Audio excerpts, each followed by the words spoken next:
Chapter में हम लोगों ने पढ़ा था संघ एवं इसके क्षेत्र, यूनियन एंड इट्स टेरिटरी। उसमें आर्टिकल 1 से लेकर 4 के बीच में हमने सारा कुछ एक्सप्लेन किया था। आज हम देखेंगे केंद्र शासित प्रदेश यानी यूनियन टेरिटरीज, ये क्या होता है, भारत में कितने हैं, और ये 2020 में जो नया नया जम्मू कश्मीर या दमन दीव ये सब जो नए नए बने हैं उसके बारे में सारा कुछ पढ़ेंगे। तो ये टॉपिक स्टैटिक के रूप में तो इम्पॉर्टेंट है ही, और एक करंट अफेयर्स के टॉपिक में भी ये बहुत ज़्यादा इम्पॉर्टेंट है।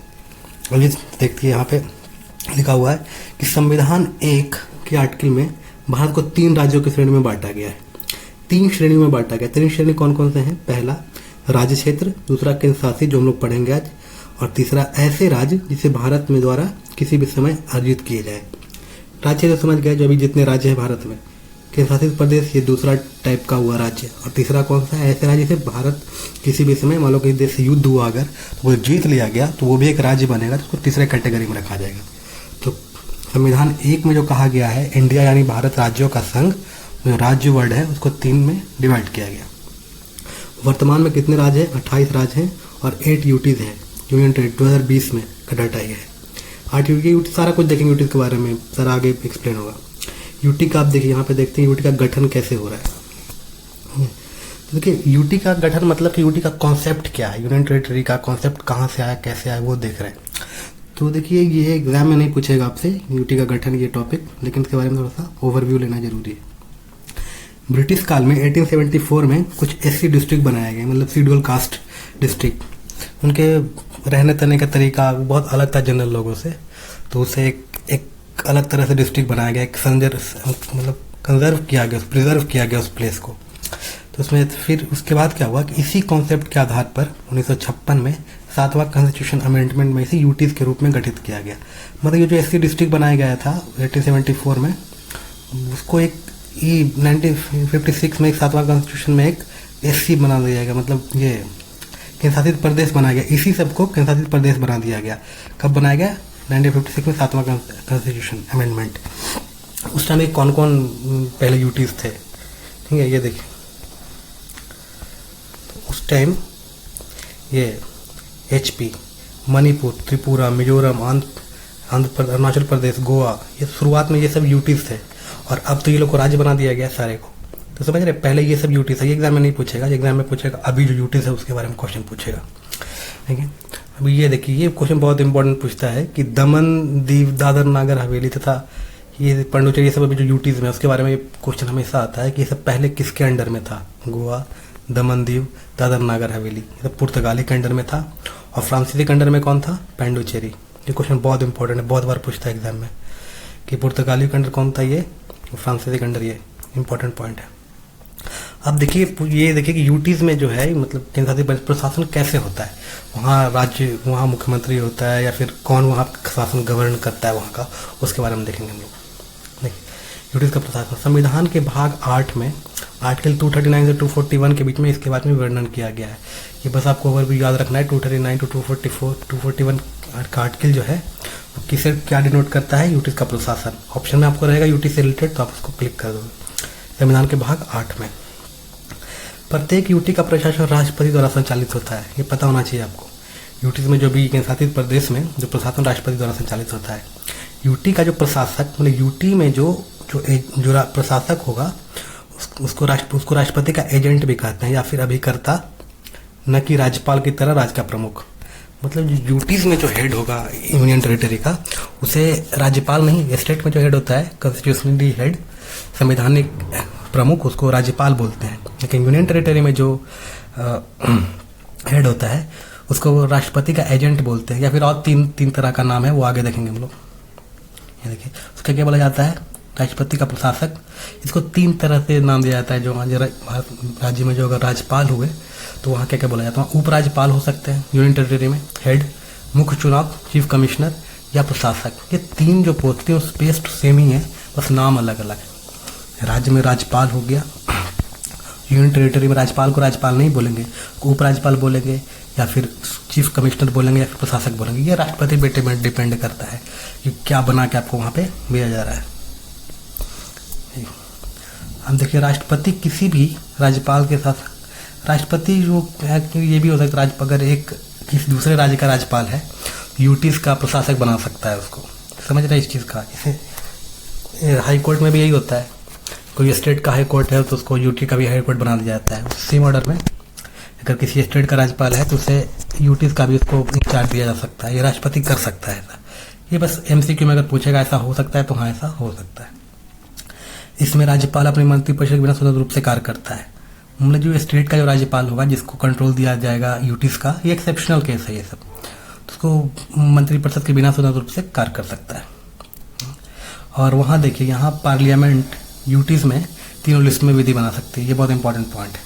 ये संविधान जो है हमारी भारत की जो पार्लियामेंट है, संसद, वो यूटीज में तीनों राज्य list, state list, concurrent list और सेंट्रल लिस्ट होता है, तो ये तीनों में कानून बना सकती है। कौन? कि इसमें इसका कोई स्टेट लिस्ट तो है नहीं, तो वह यूटीज में हाई कोर्ट की स्थापना भी कर सकता है। संसद यूटीज में हाई कोर्ट की स्थापना भी कर सकता है, तो इससे नियर बाई स्टेट में यहाँ तो ये तो जानते ही है, तो जितने हाई कोर्ट है सब उसके अंडर में, जितने यूटीज है सबका तो अपना हाई कोर्ट है ही नहीं, बस दिल्ली को छोड़ के, बस दिल्ली में एक अपना हाई कोर्ट है। 241 में हाई कोर्ट ऑफ यूटीज के बारे में कहा गया है। ये आर्टिकल का ध्यान रखना तो कुछ है नहीं भाई। दिल्ली के लिए विशेष प्रबंध, ये दिल्ली में यूटीज है दिल्ली में लेकिन दिल्ली का एक अपना उपराज्यपाल है, वहाँ इलेक्शन सारा कुछ होता है, एक एक्सेप्शन केस है।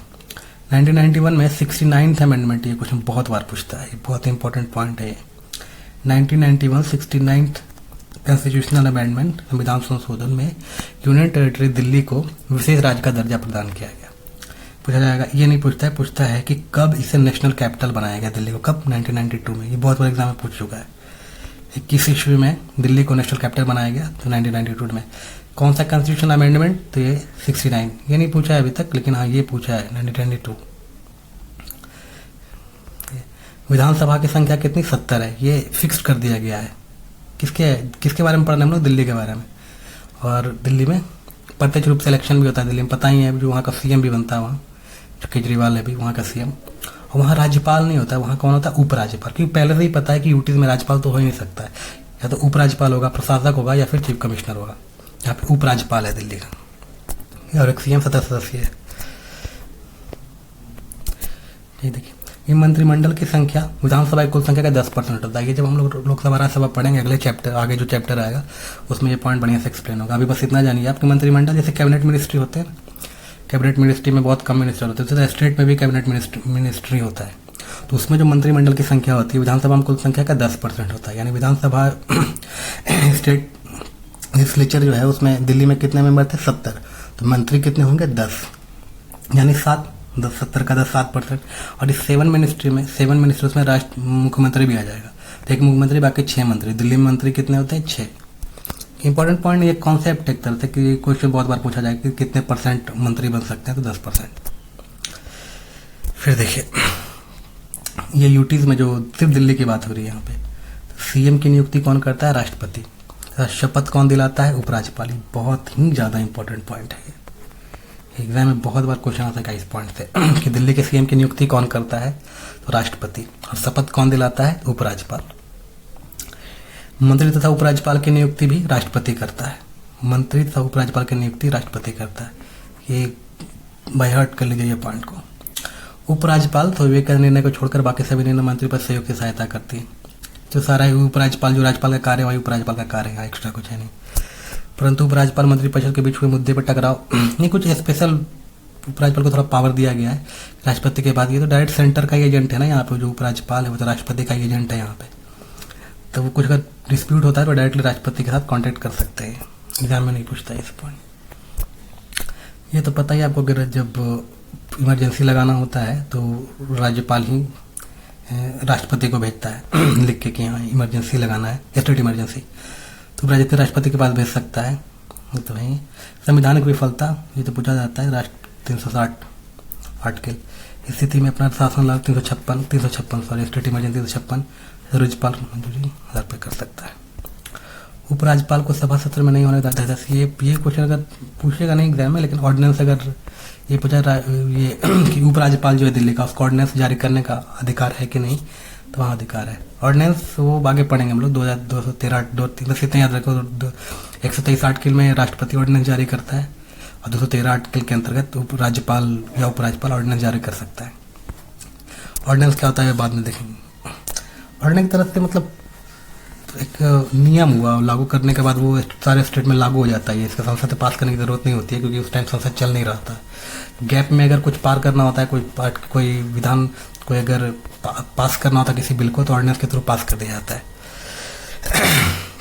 ये कितने जो ऑर्डिनेंस पास होता है तो 6 वीक तक एक्टिव रहता है, जब तक कि संसद में दोबारा फिर से इलेक्शन वोटिंग ना हो जाए इस पर।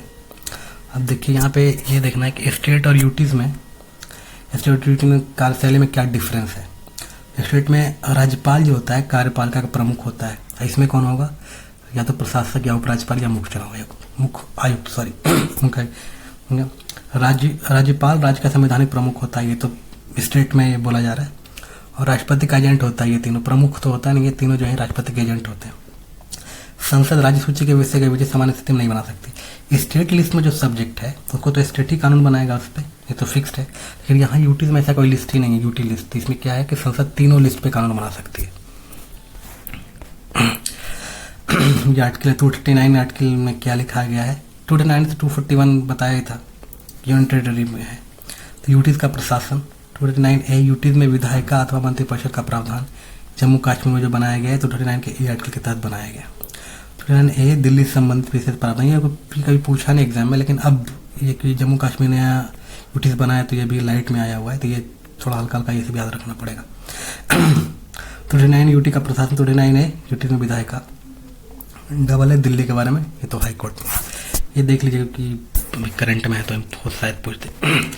ये मैंने सारा लिस्ट बना दिया यहाँ पे, आप स्क्रीनशॉट भी ले सकते हैं यहाँ। ये देखिए क्या है, नाम अंडमान एंड निकोबार, ये भी यूटी से है। कार्यपालिका कौन यहाँ रहता है, तीनों हो सकता है, उपराज्यपाल या प्रशासक या चीफ कमिश्नर। तो यहाँ पे उपराज्यपाल होता है। कब स्थापना हुआ 1956 में। लोकसभा में कितनी सीट हैं, तो इसके एक, तो पूछता नहीं लेकिन कभी कभी याद रखना चाहिए इंसान को, कभी पूछ भी सकता है एग्जाम में। डिस्ट्रिक्ट 3 ये नहीं, कैपिटल पूछता है पोर्ट ब्लेयर। और किस हाई कोर्ट के अंदर आता है अंडमान निकोबार, कोलकाता हाई कोर्ट के अंदर। ये पूछता है किस हाई कोर्ट के अंदर आता है। फिर लक्षद्वीप, यहाँ प्रशासक 1956 करावती के लिए। अब देख लीजिए, ये बहुत इंपॉर्टेंट ये चार्ट बना हुआ है, स्क्रीनशॉट भी ले सकते हैं हम। यहाँ भी राजधानी दिया गया है ये यूटीज का, और किस हाई कोर्ट के अंडर ये आ रहा है यूटीज, वो दिया गया है। ये देखिए यहाँ पे देखिए दादर नागर हवेली, ये थोड़ा सा एक्सप्लेन करेंगे। अभी चारों एक साथ हो गया है। अभी दादर नागर दमन एंड दीव और ये सब चारों को एक बना दिया गया। कब बनाया गया, 26 जनवरी 1920 को। ये क्वेश्चन बहुत बार पूछा है, पूछेगा ही करंट में, बहुत इंपॉर्टेंट आ गया है कि दादर नागर हवेली दमन दीव इस चारों को एक साथ मिला, कब मिलाया गया, 26 जनवरी 1920 को। अब इसमें हेड कौन है, प्रशासक। इसके राजधानी क्या है, दमन दीव दादर नागर हवेली चारों को मिला के एक यूटी से बना दिया गया है। तो कैपिटल कौन सा है, दमन, ये इंपॉर्टेंट है। और जम्मू का बॉम्बे हाई कोर्ट के अंडर दिया जाता है। ये बहुत इंपॉर्टेंट है, अभी हमेशा याद रखिएगा, अभी करंट में आया हुआ है, पूछेगा ही पूछेगा। और ये दोनों भी इंपॉर्टेंट है, ये लद्दाख एंड JNK, ये तीनों करंट में बहुत क्वेश्चन आएगा एग्जाम में। अगले जो भी एग्जाम होगा उसमें ये तीनों का पूछा जाएगा। इसमें उपराज्यपाल होता है ये दोनों में। इसमें प्रशासक कब बना, 31 अक्टूबर, सरदार वल्लभ भाई पटेल का बर्थडे। 31 अक्टूबर 2019 को कौन बना, लद्दाख और जम्मू कश्मीर। 26 जनवरी 1920 को कौन बना, दादर नागर हवेली, ये चारों मिला के बना। की राजधानी देखिए लेह जम्मू कश्मीर, इसका राजधानी दमन। ये JNK हाई कोर्ट के अंदर आता है, और ये बॉम्बे हाई कोर्ट के अंदर। ये बाई हार्ट ये तीनों याद कर लीजिए। फिर दिल्ली के बारे में तो पता ही है, फिर पुडुचेरी।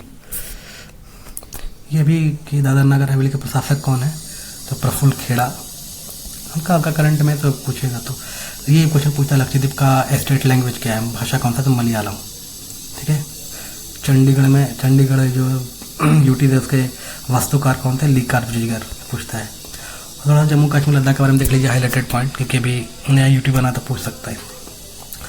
मैं बताया ही था कि यूटी जम्मू कश्मीर तो यूटी से भी हो गया है। तो मंत्रिपरिषद व्यवस्था किस आर्टिकल के तहत किया जाता है, 239A। 239 में क्या है, उसका प्रशासक, जम्मू कश्मीर प्रशासन किस तरह से होगा यूटीज में। और मंत्रिपरिषद की व्यवस्था किस आर्टिकल के अंतर्गत होगा, 239 के A आर्टिकल में। इसलिए चारों आर्टिकल अभी याद करना जरूरी है। और POK के 2 जिला मुजफ्फराबाद और मीरपुर 24 का रिजर्व कर दिया गया है। ये देखिए, ये नहीं पूछेगा। 20 डिस्ट्रिक्ट जम्मू कश्मीर में भी है। और JNK का सबसे बड़ा डिस्ट्रिक्ट कौन सा है, किश्तवाड़। ये पूछ सकता है शायद, सबसे बड़ा जिला JNK का कौन है, यूटीज का किश्तवाड़ जिला है। और जम्मू कश्मीर को 2 डिवीजन में बांटा गया है। पहला कश्मीर डिवीजन समझते हैं ना, ये कश्मीर और जम्मू, ये 2 डिवीज़न में बांटा गया है। पॉपुलेशन लार्जेस्ट, ये सारे यूटीज़ का बात हो रहा है। सबसे ज़्यादा पॉपुलेशन किस यूटीज़ में है? दिल्ली में। सबसे कम लक्षद्वीप में। ये क्वेश्चन बहुत बार पूछता है। किस यूटी सबसे ज़्यादा पॉपुलेशन है? दिल्ली। सबसे कम लक्षद्वीप। एरिया में सबसे बड़ा कौन सा है? लद्दाख। सबसे छोटा कौन है? लक्षद्वीप। फिर डिस्ट्रिक्ट, सबसे बड़ा डिस्ट्रिक्ट कौन है यूटीज़ में? तो लेह। और सबसे छोटा माहे, पुडुचेरी का है, लेह लद्दाख का। ये हेमिस नेशनल पार्क भी लद्दाख में, ये लेह डिस्ट्रिक्ट में ही आता है। ये बहुत इंपॉर्टेंट हो गया अभी। सबसे बड़ा भारत का national park Hemis national park, और फिर जम्मू कश्मीर में था, अब लद्दाख में आ गया, लेह डिस्ट्रिक्ट में। ये देखिए 370 आर्टिकल जो हटाया गया है जम्मू कश्मीर हमारे संविधान से, वो 370 में 3 पार्ट, जिसमें पार्ट 1, पार्ट 2, पार्ट 3। तो पार्ट 1 को नहीं हटाया गया है, यहाँ पार्ट 2 और पार्ट 3 को हटाया गया। ये दोनों को हटा दिया गया। पार्ट 1 में भी उसी तरह से है, 3 पार्ट था इसमें 370 में, 1 को 2, 3 को हटा। ये पूछ सकता है भाग 21 में है 370 आर्टिकल था, लेकिन एक अभी भी उसमें है। वर्तमान में कितने राज्य? 10 राज्यों को विशेष दर्जा का प्रावधान है। ये नहीं 10 राज्य नहीं पूछेगा, ये आगे पढ़ेंगे 6ठी अनुसूची में है। जम्मू कश्मीर के उपराज्यपाल कौन है? गिरीश चंद्र मुर्मू। नहीं पूछता है अभी। लद्दाख का RK माथुर है। ये दोनों याद कर लेना है, पूछेगा एग्जाम में। वर्तमान में कितने स्टेट में बाईकैमरल लेजिस्लेचर है? मतलब लोग विधानसभा विधान परिषद दोनों है। तो अभी 6 स्टेट में है। कौन कौन में? देखिए उत्तर प्रदेश, आंध्र प्रदेश, जम्मू कश्मीर, कर्नाटक, मुंबई, बिहार। ठीक है, और फिर ये थोड़ा सा है कि संविधान के भाग 10 में 244 आर्टिकल में ये अनुसूचित जनजातियों के नामित किया गया। तो ये आपको बस ये आर्टिकल थोड़ा ध्यान दें, 244 और फिर 239, ये दोनों आर्टिकल, बस ये दोनों आर्टिकल जब भी आए एग्जाम में पूछता है तो कभी कभी ये दोनों आर्टिकल जब भी आए तो जनजातीय क्षेत्र अगर ऑप्शन में रहे तो इसमें क्लिक करके निकल जाना है। राष्ट्रपति को किसी भी क्षेत्र को ऐसे क्षेत्र घोषित करने का अधिकार है, ये तो पता ही है। राष्ट्रपति घोषित भी पूछता है कि संसद घोषित करता है कौन? तो नहीं, राष्ट्रपति घोषित करता है ये अनुसूचित एरियाज को। राज्यपाल क्षेत्र को प्रशासक का वार्षिक रिपोर्ट, इसका जो रिपोर्ट होता है पर ईयर का, वो राज्यपाल सौंपता है राष्ट्रपति को। ये इंपॉर्टेंट है। संविधान में 6ठी अनुसूची 12 पूछा, 6ठी अनुसूची में कितने स्टेट को स्पेशल प्रोविजन प्राप्त है या फिर जनजातीय क्षेत्रों के विशेष प्रावधान का वर्णन है? तो 4 स्टेट कौन कौन सा है? असम, मेघालय, त्रिपुरा, मिजोरम। ये इंपॉर्टेंट है, 6ठी अनुसूची पूछता है। और ये कितने स्टेट है? 4 स्टेट है। कौन कौन? ये चारों याद रखना है आपको, इसमें इंपॉर्टेंट पॉइंट है। अब खत्म हो गया यहाँ का यूनियन टेरिटरी का। अगला चैप्टर देखेंगे हम लोग कौन सा रहेगा।